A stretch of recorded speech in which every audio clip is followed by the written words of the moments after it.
Hello everyone, आप लोगों का बहुत बहुत स्वागत है my YouTube channel Naimuddin law classes में। और हम आज एक नया विषय शुरू कर रहे हैं। हालांकि 2 शॉर्ट वीडियो हमने इस पर बना दिए हैं, लेकिन आज डीपली वीडियो हम बनाएंगे। भारतीय साक्ष्य अधिनियम 2023। भारतीय साक्ष्य अधिनियम 2023 को शॉर्ट में आप लोग बीएसए भी बोलते हैं। बीएसए 2023। तो इसके बारे में आप जानेंगे। आज से हम शुरू कर रहे हैं तो इसके बारे में जानते हैं। जो महत्वपूर्ण तथ्य होते हैं आज उनसे शुरुआत हम करते हैं। जैसे भारतीय साक्ष्य अधिनियम लागू कब हुआ था? तो भारतीय साक्ष्य अधिनियम लागू हुआ था 1 जुलाई 2024। यानी भारतीय साक्ष्य अधिनियम लागू कब से हुआ? 1 जुलाई 2024। तीनों ही चीजें आपको याद रखना है। भारतीय नागरिक सुरक्षा संहिता 2023 भी 1 जुलाई 2024 से ही लागू है, और भारतीय न्याय संहिता 2023 भी 1 जुलाई 2024 से ही लागू है। यानी ये तीनों एक्ट एक ही दिन लागू हुए थे।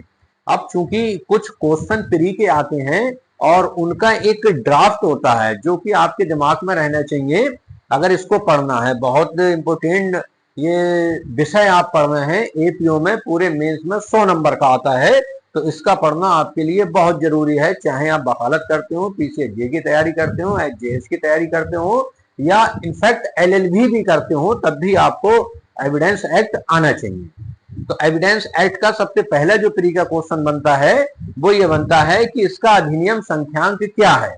जैसे अधिनियम संख्यांक भारतीय न्याय संहिता का था 45, दूसरा था भारतीय नागरिक सुरक्षा संहिता का 46, और इसका भारतीय साक्ष्य अधिनियम 2023 का अधिनियम संख्यांक है 47। कुल भाग कितने हैं? कुल भाग 4 हैं। मैंने शॉर्ट वीडियो में बताए थे, एक और इसमें वीडियो बना देंगे।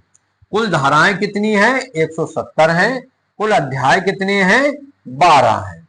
अब इन 12 अध्यायों को देखते हैं आराम से, क्योंकि ये कई बार इनसे भी क्वेश्चन आ जाता है। जैसे कि सबसे बड़ा अध्याय कौन सा है? तो सबसे बड़ा अध्याय है अध्याय 2, तथ्यों की सुसंगति। ठीक है, एक एक करके अध्याय देखते हैं। अध्याय 1 है प्रारंभिक। इसमें 2 धाराएं हैं। एक में ये बताया गया है कि ये लागू कब से हुआ है, और दूसरी धारा में है परिभाषाएं। परिभाषाएं डीपली पढ़ेंगे आगे वीडियो में। तो अध्याय 1 कहता है प्रारंभिक, धारा 1 से 2 तक।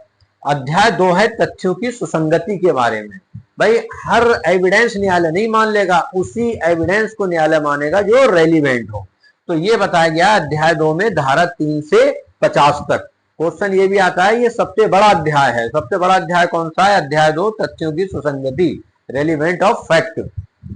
अध्याय 3 है तथ्य जिनका साबित किया जाना आवश्यक नहीं है, सेक्शन 51 से 53 तक।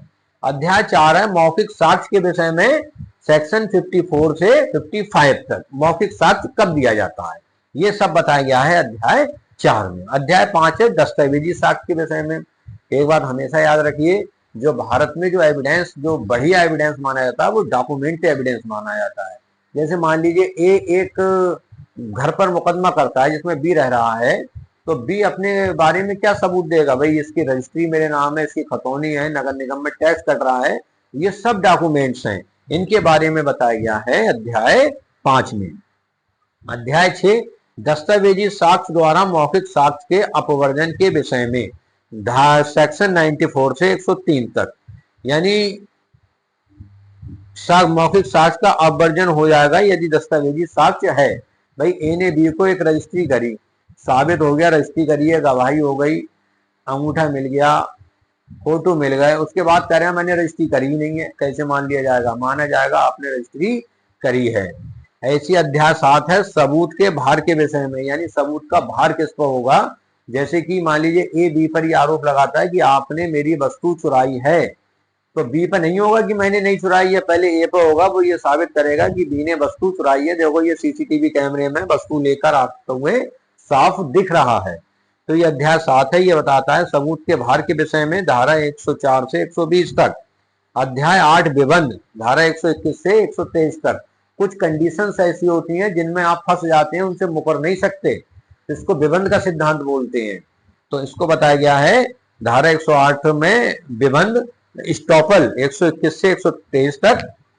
फिर अध्याय 9 है साक्षियों के विषय में, 124 से 139 तक अध्याय 10 है साक्षियों की परीक्षा के विषय में, अध्याय 104 वो धारा 140 से 168 तक, फिर है अध्याय 11 साक्षियों के अनुचित ग्रहण एवं आग्रहण के विषय में सेक्शन 169, और लास्ट अध्याय है 12 निरसन धारा 170।